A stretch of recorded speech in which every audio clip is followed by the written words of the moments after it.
நீங்க எந்த கீரைனாலும் சாப்பிடுங்களா. முருங்கைக்கீரை, வெந்தயக்கீரை, பண்ணைக்கீரை, சிறுகீரை, அகத்திக்கீரை, பொன்னாங்கண்ணி, கரிசலாங்கண்ணி கீரை, நீங்க என்ன கீரைனாலும் சாப்பிடலாம். கீரையில இருக்க கால்சியம் உணவு ரொம்ப நல்லது. முட்டுகளை உறுதியாக்கும். பிளஸ் ரத்தத்துல கிருமிகள் தேங்க விடாம உங்களை பாதுகாத்துக்கும். ருமட்டாய்டு ஆர்த்ரைட்டிஸ்ங்கிற வியாதி எல்லாம் வராம பாத்துக்கிறது இந்த கீரை வகைகள் அப்படிங்கறது ஞாபகம் வச்சுக்கணும். 4வது மாட்டுப்பால். நிறைய பேர் இப்ப மாட்டுப்பால் சாப்பிட்டா அப்படி வரும், அல்சர் வரும். அது குளிர்ச்சியான விஷயம் அப்படிங்கிறது ஒரு விஷயம். வெள்ளை சர்க்கரை சேர்க்க கூடாது. சுத்தமான மாட்டுப்பால் காலையில 1 டம்ளர், ஈவினிங் 1 டம்ளர். உங்க பால்கார் என்ன தண்ணி கலந்து கொடுத்தாலும் பிரச்சனை இல்லை. மாட்டுப்பாலை நம்ம காய்க்கும் போது ஒரு ஆடை விழுகும். அது ஒரிஜினல் பால். அதுல வெள்ளை சர்க்கரை மற்ற தேவையில்லாத விஷயங்களை கலந்து குடிச்சீங்கன்னா அதோட மருத்துவ குணம் ஃபுல்லா போயிடும். பால் நீங்க குடிக்கும் போது அதுல 1/4 ஸ்பூன் மஞ்சத்தூள், நம்ம மஞ்சளை போட்டு அரைச்சது, 1/4 ஸ்பூன் மஞ்சத்தூள், கொஞ்சம் 2 சிட்டிகை மிளகு பொடி போட்டு சூடா காலையில ஈவினிங் அப்படின்னு குடிக்கிறது ரொம்ப நல்லது. அதிக கால்சியம் உள்ள ஒரு அருமையான உணவு. முட்டுவலி குணப்படுத்துறதுக்கு நல்ல ஹெல்ப் பண்ணக்கூடிய ஒரு விஷயம். 15 நாளைக்கு நான் சொல்ற உணவை மாறி மாறி நீங்க டெய்லி ஒரு 100 கிராம் 150 கிராம் சாப்பிட்டுட்டு இருந்தீங்கன்னா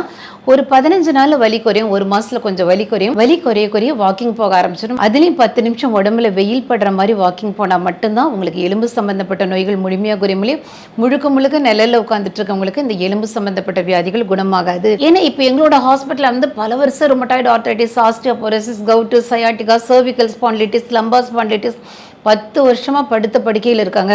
பாத்ரூம்க்கு 2 பேர் பிடிச்சி தூக்கிட்டு போறாங்கிறவங்கள 2 மாதத்தில் எப்பேற்பட்ட வியாதியா இருந்தாலும் நாங்கள் எந்திரிச்சு நடக்க வச்சிடறோம்.